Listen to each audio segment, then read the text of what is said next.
Hello, everybody, and thank you for tuning in to the Liberty Report. With us today is Daniel McAdams, our co-host. Daniel, good to see you. Monday, Dr. Paul, how are you? All ready and raring to go. We had a little trip over the weekend. Yeah. That was fun. I had to have you come along and put up my cards and say, Ron, this is what you're supposed to do. Yeah, you're not biting. So we did make it to the YAL conference. That was fun. And I didn't. One thing I told somebody I was disappointed with, not for any special reason, but I like to look at the faces of the people I'm talking to. But the lights, some people put the lights dim on the crowd and they want to light up the stage. Oh yeah, of course. But I don't know how many people were there. Well, I was out there. I was out there. It was a lot of kids and they were thrilled. They had a great time. People say that I go there and they're grateful, but I go there because I'm sort of grateful myself that there is still a reception out there, and so I felt good about it, and they were in a good mood. 1,000 kids. I mean, that's great. They said it was a good speech, but I say no. It was a good audience. The audience makes the speech. It works well together. But let's see who's going to make this program. The burden is falling on the both of us. Uh-oh. So I'll start off with you in a minute. But I tell you what, there's lots of stuff going on, but and there's a lot of follow-ups too, and we'll be following up first with the wonderful, wonderful bill that Pelosi and Schumer are so excited about. Oh, yeah. And there's a couple $1 billion here and there. They got it under $1 trillion, so that's a big deal. But anyway, the bill got passed out of the Senate, has to go to the House, and it is major. And it's up to $740 billion, but they claim that they've targeted because it's called, bill, inflation protection bill. They're going to get rid of inflation by doing everything that's going to increase prices. Yeah. But it will increase inflation too, because they claim that they've cut back on the spending. They put the spending level up here, they cut it down here. Look at what we cut. But no, this is not going to cut any spending, which means the pressure will be on the Fed to do exactly what they're doing, inflating. Yeah. And exactly the reason directly that prices go up. So they didn't talk about that in this bill. They didn't talk about, well, maybe we ought to change the rules and not make it so tempting that the Congress can spend as much as they want ever, start any war they want, and not worry about the bills being paid for now, and the Fed will take care of them. So that's been going on a long time. But there's some very bad stuff in this bill. I mean, they're going to solve the climate problem, and save money. I mean, they're going to save a lot of money on that. They're going to raise taxes a little bit, but it's only going to be on the rich, except by now a lot of people have disproven that even the moderates about taxation, they say, we've looked at this thing. It's going to be a lot more taxes than they claim, and they're saying it's going to hit the middle class. Can you believe that's what's going to happen? Yeah, that's what's going to happen. So I'm sure you didn't have too much cheering to do and say, the bill has gotten through finally. And it looks like this week will be, the House will do their duty, and there'll be at least a few more resistors. Well, no, the Democrats, the Republicans in the Senate, they did at least resist this, but they're not a real obstacle to big spending, because if they were running the show, do you think they'd have cut anything out of the military-industrial complex? That's, I think, where our big problem is the bipartisan agreement on taxes and spending, and the Federal Reserve monetizing the debt. Well, I often feel at a disadvantage, Dr. Paul, because I'm not an expert in economics, and I don't pretend to be. But I look at this and I feel like a Murray Rothbard or something. I feel like a genius. It's like I take all my credit card bills and I look and I'm maxed out on all the cards. I call up my wife and say, hey, we need to get 10 more cards and max them out, because that's the only way to reduce the debt that we have. I mean, $740 billion. As you know, Dr. Paul, and you've said it so many times, we got into this mess by printing several $1 trillion to fight COVID, which we know that was a ruse. But so the idea is, if you do more of what you've been doing to get yourself in trouble, then you'll somehow get out of trouble. It's classic Washington way of dealing with it. But there's one thing that I think is the most ominous, and we talked about this, and thanks to friends at Zero Hedge, and even our enemies at the Free Bacon or the Free Beacon, every now and again they're right twice a day, a broken clock is right. But they reported on one, I think, very important part of this bill. If we can put up that first clip, this is chilling. Anyone with the brain is going to look at this and have a panic attack like I did. I shouldn't even say that. I put a target on my back. If we can put up that first clip. Free Beacon. Dems pose to make IRS larger than the Pentagon, State Department, FBI, and Border Patrol combined. They are going to double the size of the IRS. That's going to get us out of our mess. Yeah, you know how pleased I must be about this, because the one example that I've used for years is that we don't own our bodies. There are a group of people dealing with some social issues that it's our body and they can't tell us what to do. But if you had self-ownership in a more consistent manner, you would say, well, would there ever be a law in the books in the free society of America that the military can come in and draft you willy-nilly, and that means they own you. Yeah. And just think how many times they've done that. It got so bad, though, that they had to change their ways after the Vietnam War. But they, in a way, I was involved in the debate on the draft and the registration, because we try to get rid of registration. So why, if they say we're not going to have a draft, why do they keep the registration? Yeah.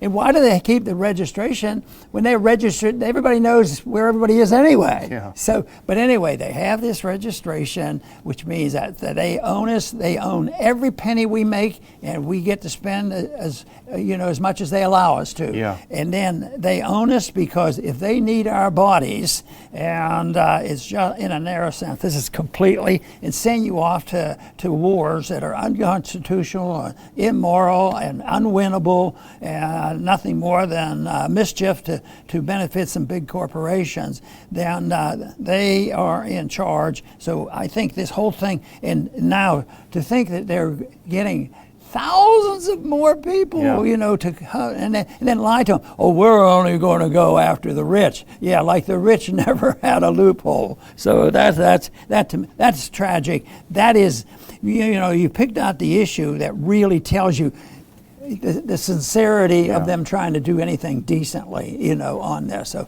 that in itself should be enough for nobody to even look at a bill like this. And let's look at that next clip. This is from the Free Beacon article. There's a couple of the stats from the bill, if we could put that up. Under the Inflation Reduction Act, negotiated by Senator Joe Manchin, the agency, IRS that is, would receive $80 billion in funding to hire as many as 87,000 additional employees. That would double its workforce. Dr. Paul, I would put this forth. These 87,000 people are not going to be sitting on the phone to help you if you have any questions, to help you fill out your form, or to make sure that you're not overpaying. No, these are going to be the people that you always talk about, federal agents with guns to come around and snoop into every aspect of your life, your digital life. Look where you've been, what you've been doing. If they can squeeze another dollar out of some poor person, they sure as heck will. Daniel, but you got to do your calculations again because they've answered your question about is this excessive and this going. They think they can collect $200 billion with all these agents, and so I would say there is pie in the sky, dreaming. And yet it's going to go by, and there's going to be a lot of people happy. The climate control people, they're going to be happy. IRS agents are going to be happy. So it's going to go on. The military-industrial complexes are not crying. They're not going to be crying. So it goes on. The pharmaceutical industry, what they have done over the years has subsidized the drug business, and where they subsidize the vaccines and all that nonsense, and it's been very detrimental. And guess what? When they have all this money, prices go up. So what is the solution? Price controls. Yeah. So they already created an artificial system where it's excessive because of the way they get their money. Then when the prices go up, which is a predictable event, we say, well, we have to control prices, which is a price control and a wage control indirectly, which even throws another monkey wrench into it. So pharmaceutical, getting and trusting and knowing where and being allowed to buy simple drugs. Just, a year or two ago, and maybe it still exists, they ran out of adrenaline. Life-saving drug like that is very, very cheap. So that could turn out to be a very, very serious problem. But right now, it's this control that came up with COVID, that the doctor-patient relationship was essentially eliminated. And you were like an evil monster who said, well, we have to look in and calculate natural immunity. What did you say? They'll cancel you for that. 600% increase in the IRS budget. That's going to save us money, though. So, right? Yeah, there you go. Now, you had something from Schumer, I think you wanted to bring up. Yes, I do, because he's a very important person here, and he carried, and you know what? He's proud of it too. Good for him. And I'm not quite that way yet. So no, he has here's a quote coming from his statement after the bill was passed. Here it is. He says, quote, "The Senate is making history. Oh. I am confident the Inflation Reduction Act will endure as one of the defining legislative measures of the 21st century." And I said, yes, just like Smoot-Hawley, which turned out to be one of the worst bills, which ushered in the Great Depression. Yeah. Now, there's enough stuff in here. There is going to be a turning point on this. They've been getting away with economic murder, because of all the things they do. And you think, how can people trust this system? But the cracks are there, and it's not going to be smooth.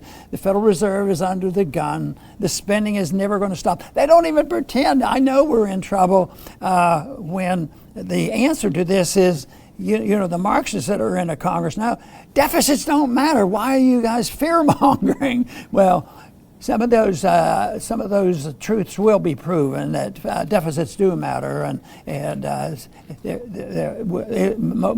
people will realize that monetary policy measures and spending matters and all these things. Right now, they're still getting away with it.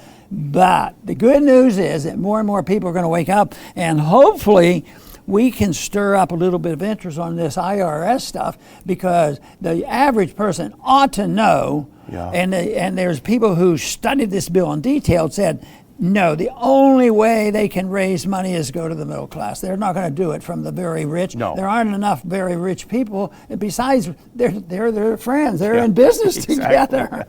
We don't tax our friends. Well, the thing is, and you suggested earlier in this segment, Dr. Paul, the Republicans, what are they going to do about it? Yeah, they voted no, okay.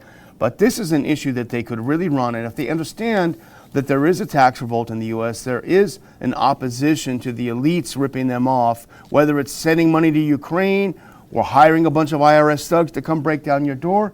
And I think there is a sense that this is happening. We see it in places that are unexpected, like CPAC, for example, over the weekend.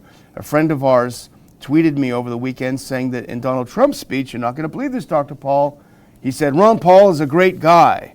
So they have a sense of this. And Steve Bannon, of all people, in his speech, or reportedly from a text I got, said, end the Fed. So there is that sense out there that these are winning ideas, whether they like it or not, where they're coming from or not. They better embrace them if they want to be successful. To gather up some votes, they did one more thing with the IRS, and that was we added a new tax. And what corporations do, among the mischief of what the regulators do to keep the stock market up. The number one goal is to keep the stock market up. Print money and the stocks go up until they don't go up anymore. But they put a new tax on there. This gimmick. In the midst of not having a unit of account to really understand where we are and have interest rates, they have introduced a new tax. So sometimes what they'll do, because credit is easy and the stock looks like it's going down, well, we need more purchasers. This is what we need. So, well, nobody wants it. Oh, we'll buy them ourselves. Oh, well, we don't have enough cash. That's our problem. Oh, we'll borrow it. And now there's a few people who realize, hey, they're just ripping us off by being able to do that. So they put a 15. This is symbolic, of course. They put a 15% tax on any of this money that for buying your own stock back again. But the principle's dumb anyway. Yeah. I mean, in a free market, you might have times you'd buy your own stock. Yeah. But this is not that. This is super management of monetary and fiscal policy. So they're going to penalize them. But that I predict will not raise much money. But that's sad because we'll fix it next year. we'll get one next year. But you made a few good points that people are waking up, and there are some good signs of what's happening. And I've frequently said all these discoveries in COVID. I said it's not all bad because it's just going to make about 1 million more people upset and saying and look at it. The people's sentiments have definitely changed about. I don't think they could get away with COVID right now. I think there's enough resistors out there. I hope you're right. I worry about that. I hope you're right. I do too. This next story that we're going to cover is fascinating because I sent you something last night. CBS, and we always pay attention when the mainstream media actually does some journalism because it's very rare.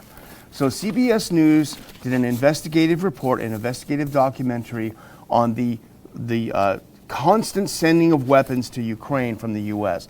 Billions of dollars. And you remember a senator from Kentucky, Rand Paul, who said, shouldn't we have someone to kind of keep an eye on this stuff? Oh, horrible. They said, you are a Russian propagandist. You are repeating Putin's talking points. So the CBS News, of all places, they looked into it. They did an investigation, and they found something fascinating that I sent you yesterday saying, this is worth looking into. Let's put up this this tweet.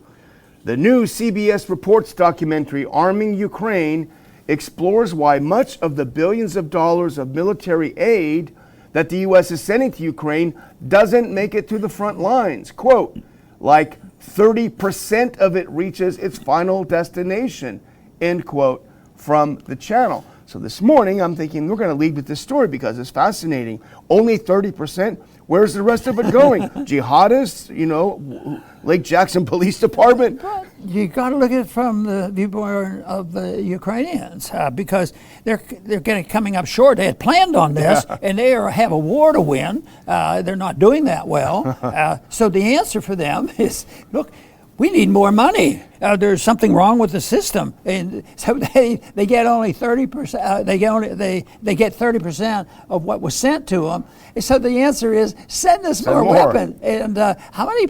Rand, I don't even know how much support he got from that. Just have a review of this, and the whole thing is and I have mentioned this, but I don't concentrate on much. They don't audit the Pentagon. No, they can't. They don't audit the CIA, and they don't audit the Fed. So I think it's best we have a triad there and audit them all at once. And, kick them out. But here's the fascinating part, though. As I got here this morning for us to talk about this, I clicked on the tweet and I couldn't find it. I went to CBS News article. I couldn't find this doc. They must have spent a couple dollars on this documentary. And so I went on Twitter and did a search. And here's what I found, Dr. Paul. CBS commenting on its own documentary saying, we removed a tweet promoting our recent documentary, Arming Ukraine, which quoted the founder of the nonprofit Blue Yellow, Jonas Oman's assessment in April that only 30% of the aid was reaching its front lines. They deep-sixed their own investigation. I wonder why. Well, here's the next tweet. And here's how they explain, if we can put that up. Since it came out yesterday, he says, since that time, they say that delivery has improved. Additionally, the U.S. military has confirmed that Defense Attaché Brigadier General Garrick Harmon arrived in Kiev in August for arms control and monitoring. It's fascinating. Within a day, they took down their own report saying it was bogus. Sorry, we messed up. Totally untrue. And Paul Joseph Watson, I think does a great job in exposing this. Put up this next tweet if you can. He tweeted this out this morning. CBS News has sensationally censored its own documentary after the film exposed how only 30% of weapons funding provided by the U.S. makes it to the front lines. Should be a big story. Let's put up the next one. Here's from the article that Paul Joseph Watson wrote about it. CBS News censors its own documentary. He says, announces, we are updating our documentary, quote, after pressure. So pressure was put on them. They took it down. I wonder who by. Well, here's a little bit of a hint, Dr. Paul, and I'll throw it back at you after this. This is the foreign minister of Ukraine. Put this on if you can. Commenting on CBS removing its investigation. It's a welcome first step, but it's not enough. You have misled a huge audience by sharing unsubstantiated claims and damaging trust in supplies of vital military aid to a nation resisting aggression and genocide. And here's the part I highlighted. There should be an internal investigation into who enabled this and why.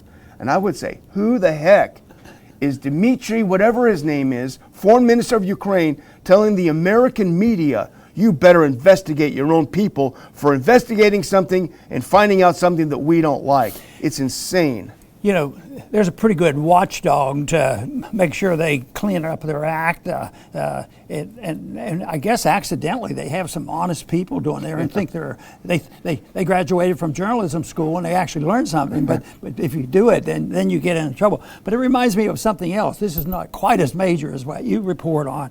But the other day, you recall us mentioning Mark Levin, don't you? Yeah. And we made the point that, which a lot of other people made, it's in the media, that United States spends more money than the next 9 countries put together on their military. Yeah. And he didn't like that because it came out hurt. Now, he didn't mention us or say that he was annoyed with us. I didn't see the whole program, but all I know is I was walking through the living room, I caught a 3-minute thing, and he was proving that anybody who said that was absolutely wrong. And he said that, and then they came up with a new statistic, and it showed that the U.S. and the U.S. and China and Russia, if you put them together, spend more money than the U.S. So I wonder how they calculate that. But the point is they felt compelled to dispel truth. Yeah. You don't dispel lies. Yeah. You have to, oh my goodness, truth is leaking out. Yeah. We have to stop this. So they quickly have a new study, you know. And I wonder how long until Americans start turning against these thugs. Basically, he's a thug. You better investigate these American journalists. Well, his government has already closed down all the opposition papers in Ukraine, so that's how they feel about the free media. So, but this is interesting because what also came out a couple of days ago is Amnesty International. Now, Amnesty has been very biased in favor of Ukraine throughout this war, very strongly so. And in fact, Amnesty is considered very close to Western governments, probably funded by George Soros.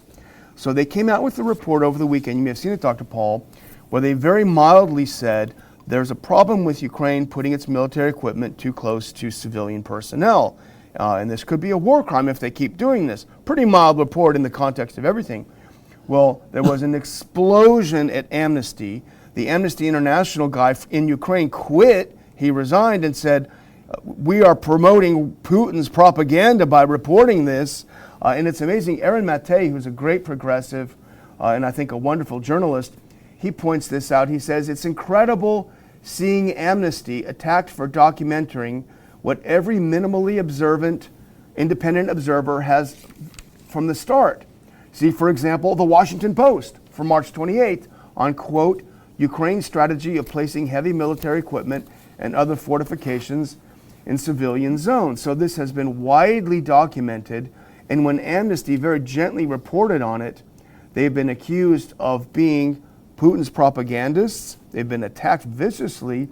And put on that next one, and here we have a reemergence of their foreign minister, Dmitry Kuleba. He said, apparently Amnesty calls me a mob and a troll, but this won't stop me from saying this report distorts reality. It draws false moral equivalence between the aggressor and the victim, and it boosts Russia's disinformation efforts. This is fake neutrality, not truthfulness. You notice how he never disputed what they reported. He just said, this is hurting our propaganda efforts. And you know, our good friend Caitlin Johnstone from Australia, who spoke at one of our conferences, she made a great point. She said the underlying premise behind these complaints about the Amnesty report is that it's Amnesty International's job to win a propaganda campaign against Russia. That's not their job. It's to investigate crimes against, civilians and humanity. So it's it's just another chapter in this whole propaganda war. You know, in recent months, I've emphasized the thing about nihilism and what cultural Marxism preaches, that you can understand it better if you understand they don't believe truth is achievable. It doesn't exist, and so you can do whatever you want. And I get to think, boy, this really proves their point. It looks like they're doing a pretty good job. Under these conditions, if you don't have a few people give us the information, if we can't find it, you know, the truth doesn't exist. But isn't it amazing, though? We have to give a lot of credit to the people who have looked at it and decided they are telling lies. And statistics, you can find the majority of the American people, if they're told something, well, the government said this. I mean, how many? If we could take all these things out and put it into a real poll on what they said they're going to do with this and get rid of inflation. I mean, that is such a farce. I bet you the people who suffer the most, which is the poor and the middle class, they're the ones that know it, and they're still arguing, well, there's no signs of recession here. Yeah, because we changed the definition. And what does that do? That builds up more true believers. Yeah. By them lying through their teeth. Yeah. It, in a way, it's a back way of getting some assistance, but that people sense the truth. You know, I found that out in campaigning, because I'd say, well, he said that and he said that. Yeah, and I said, why don't you believe it? We don't believe him. Yeah. And they say the same words. So a lot of them there, Pelosi's always, bragging about saving the Constitution and preserving freedom, and that's her job. Yeah. So we have one more. Our last story is a good news story, and I know this is a real irritant. This is a stone in your shoe constantly, and this is the woke march through the institutions, and it's been really heavy in the entertainment industry and the social media industry. Let's put up this next one from our good friends at Zero Hedge. This is good news. Entertainment companies start dumping woke content as viewership tumbles. Oh my gosh, they don't want to see a bunch of dumb, dopey, woke superheroes. So the revenue was way down on some of these offerings. They had to cancel a few Batgirl and Supergirl and all these ridiculous things. So that's, Well, we can say that is good news, because people are waking up and they're probably not attending and complaining about it. But I think the more important question is, why did they ever start doing it? Yeah. Why did the people tolerate it? But it's once again is getting information and being deceived, and the deceivers are out there, and the deceivers, which is this group of people who have infiltrated, they have positioned themselves in the Justice Department and the CIA and the whole works, so the influence is there, and social media, so that's probably what happens. But the real question is we need more people alert, and I keep thinking, about I went through that decade of the 60s, living it in the sense of reading all that stuff and all the people that died, is why did you ever do it? Why do you go in? And one of the things that they told me in the debates that just aggravated me, we can't quit now because we don't want to let those men and women die in vain. Yeah. Can you believe anything dumber than that? Yeah. Evil. Evil, yeah. So I guess the market works. Yeah. People don't want to watch that garbage, so they're going to stop making it. Yeah, and the market is going to be challenged on that issue as well because of ESG, because of the investments. They've infiltrated there and put pressure on behind in the monetary system, including the Federal Reserve, as well as the holder of the biggest investment company, asset company, Larry Fink. Yeah. He's a true radical environmentalist, and he deals with $10 trillion, and he has control of guiding funds and where they go and all, and that's making them invest in these bad companies. So some of this stuff coming together, plus the bursting of the bubble. So that's why I think it's a safe prediction to say things are likely to get worse before they get better. They should be investing in the Ron Paul Institute, right? There, Because that's a sound investment in the future.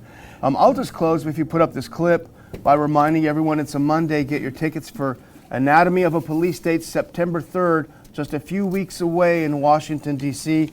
It's going to be a great conference, Dr. Paul. We've got a lot of interest. We actually have a lot of interest in people joining the host committee and being part of the VIP special receptions that we have. That's always a lot of fun. If you are interested in that and you don't have any info in front of you, go to ronpaulinstitute.org and subscribe to updates from the Institute. Of course, we won't sell or rent your name out, but we will keep you up to date on what we're doing. We won't do it all the time. We won't bother you, but we'll keep you posted. But get your tickets. You can go to ronpaulinstitute.org. There's a little link up there that you can get your tickets, and we'll have a great old time. We are the uncompromising organization when it comes to non-interventionism and the protection of civil liberties. We are not a beltway group. We stick to the principles, and we appreciate your continued interest and support for the Institute. Dr. Paul? Yes, and I want to also thank our viewers for tuning in to our program, and hopefully many of you will get to our conference. But you know, today we talked about various things. We talked a lot about the tax bill and this pretense that it was going to solve inflation. I mean, that's about the silliest thing ever. Daniel used a stronger word than that, maybe evil too. You know, But the whole thing is, the one part of that that really bothers me is that they don't recognize that our lives are important. We have a right to our life. We have the right to the products of our labor, which way it's supposed to be, but we don't. We concede the fact, or allow them to concede the fact, that the government owns us and they own what we produce, and we can use it or keep it or spend it according to what the government allows us to do. So we don't live in a free country, and eventually that will lead to what we have here: excessive rules and regulations, and deficits that can't be financed anymore with just routine taxation. It has to go with the secret evil taxation of just printing money and diluting the money, prices going up, and let the middle class pay the bills. But even the new regulations putting in this bill, which is supposed to stop inflation, which is total nonsense, is not going to solve those problems at all. It's going to make things much worse. There's going to be higher taxes and higher spending, and it will move us more quickly to that point where we will make changes, because this system has a deadline. It will not continue, but we don't know when that'll be. So fortunately, let's hope it lasts a while longer so more people can prepare physically and psychologically and family-wise and financially for a time that might change drastically.